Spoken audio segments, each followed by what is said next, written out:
আজকের আয়োজনে তৈরি করে দেখাবো কলিজা ঠান্ডা করা হেলদি একটি শরবতের রেসিপি। হ্যালো এভরিওয়ান, আসসালামু আলাইকুম। আমন্ত্রণ জানাচ্ছি লিজাস কিচেন থেকে শরবতের রেসিপিটি দেখার জন্য। আশা করছি আপনাদের কাছে খুবই ভালো লাগবে। এই শরবতটি ইফতার আইটেমে বা ডায়েটেও আপনারা রাখতে পারেন। অনেক স্বাস্থ্যকর একটি শরবত। এই তো আমি তৈরি করতে চলে আসলাম। এখানে নিয়ে নিলাম 250 গ্রামের একটা টক দই।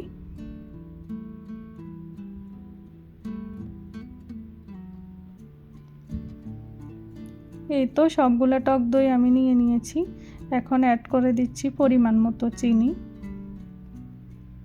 এখন দিয়ে দিচ্ছি লবণ।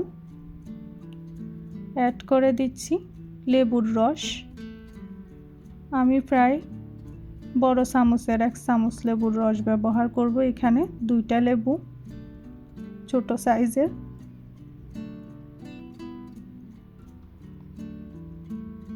এই তো আমি লেবুর রসগুলা চিপে দিয়ে দিচ্ছি। এই শরবতটা খুব সহজেই করা যায়, 2 মিনিটে তৈরি করা যায়। এই তো আমি ভালো করে ফেটিয়ে নিচ্ছি টক দইয়ের সঙ্গে লেবুর রস, চিনি, লবণ।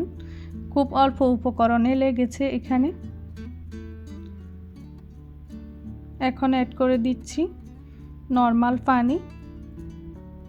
এখন অ্যাড করে দিচ্ছি একদম ঠান্ডা ঠান্ডা পানি ফ্রিজ থেকে। আপনারা চাইলে আইস ব্যবহার করতে পারেন। আমি ফ্রিজে ঠান্ডা করেছি পানিগুলা, আইস করি নেই।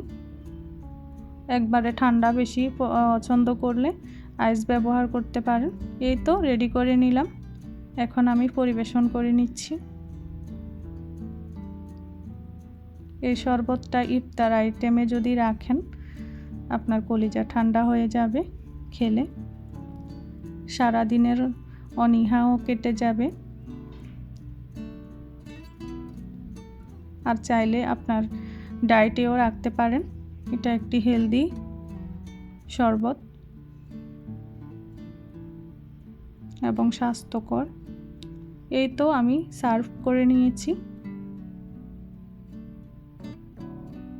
অনেক ভালো লেগেছিল খেতে। আশা করছি আপনাদের কাছেও ভালো লাগবে। আবারও হাজির হব নতুন রেসিপি নিয়ে। সবাই ভালো থাকবেন। আল্লাহ হাফেজ।